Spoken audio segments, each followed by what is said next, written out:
Good day, here are the top stories from the Philippine News Agency.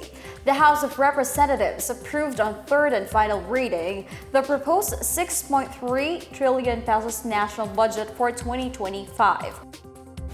With 285 affirmative votes, 3 against and 0 abstention, lawmakers passed House Bill 10800 or 2025 General Appropriations Bill.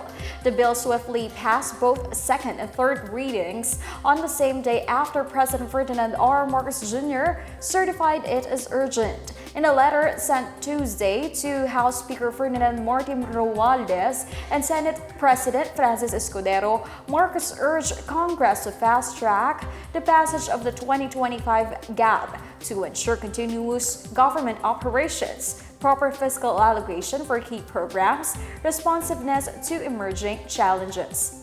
Before adjourning the session, Romualdez lauded the legislative body for their commitment to safeguarding national interests. He commended the House members for their enthusiasm, preparedness, and thorough scrutiny of the proposed 2025 budget, leading to its prompt approval on the third and final reading. The proposed budget, which represents 22% of the country's GDP, marks a 10.1% increase from the 5.7 trillion pesos budget for the year.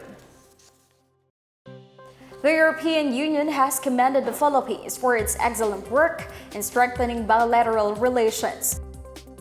In a meeting with President Ferdinand R. Marcos Jr. in Malacanang, EU Ambassador-designate Mario Massimo Santoro said the Philippines has been doing well in coordinating with the EU to further strengthen cooperation. Santoro said he is a concrete witness of the excellent work that the Philippines has done in their capacity as coordinator in the relationship with Europe. President Marcos welcomed the new EU envoy and expressed optimism for further collaboration with the EU. He noted that the Philippines has already achieved significant progress with the EU and expressed eagerness to further enhance cooperation during the tenure of the new envoy. On the same day, Marcos met with other newly designated ambassadors from Ireland and Finland. Finland Ambassador Saia Nurminen discussed her country's interest in expanding relations with the Philippines, particularly in labor mobility, training, and education. Meanwhile, Irish Ambassador-designate Emma Hickey met with the president to mark the growing ties between the two nations, which celebrated 40 years of diplomatic relations in July. Travelers will have to brace themselves as the Ninoy Aquino International Airport starts implementing higher airport fees in September next year. Terminal fee will be 390 pesos for domestic flights from the current 200 pesos, while the fee for international flights will go up to 950 pesos from 550. Airfares will also go up due to the increase in aeronautical charges. On the other hand, overseas Filipino workers will remain exempt from paying international departure fees. In a post on the NAIA's Facebook page, NNIC, or the new NAIA Infra Corporation, the new airport operator, clarified that it has no hand in setting the fee adjustments. It said these were predetermined by the government and the Asian Development Bank and as its financial advisor. It noted that NAIA fees remain unchanged in over 20 years. The NNIC assured that the adjusted fees would benefit passengers with an overall improved experience. The NNIC, the consortium led by San Miguel Holdings in partnership with Incheon International Airport Corporation, has been tasked with operations and maintenance of NAIA since September 14. It would invest 170 billion pesos for the rehabilitation and upgrade of NAIA and has offered to remit 82.16% of its revenues to the government. PAGASA is monitoring cloud clusters inside the Philippine area of responsibility that are likely to develop into a tropical cyclone over the weekend. The Weather Bureau said these cloud clusters have a slim chance of developing into a tropical cyclone within 24 to 48 hours.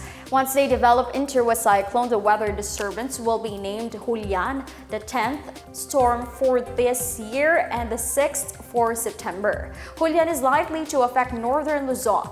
A low-pressure area was also spotted about 2,000 kilometers outside Par, but it has a slim chance of entering the country.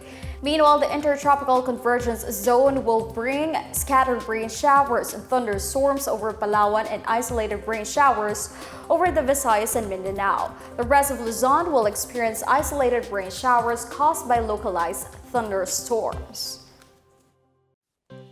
The public practiced anew how to duck, cover, and hold as the government staged the third quarter nationwide simultaneous earthquake drill this morning.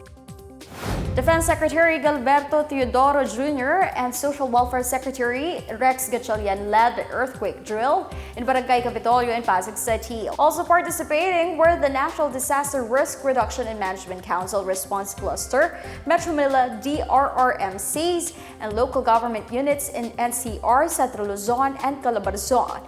Schools and government offices also joined the simultaneous drills.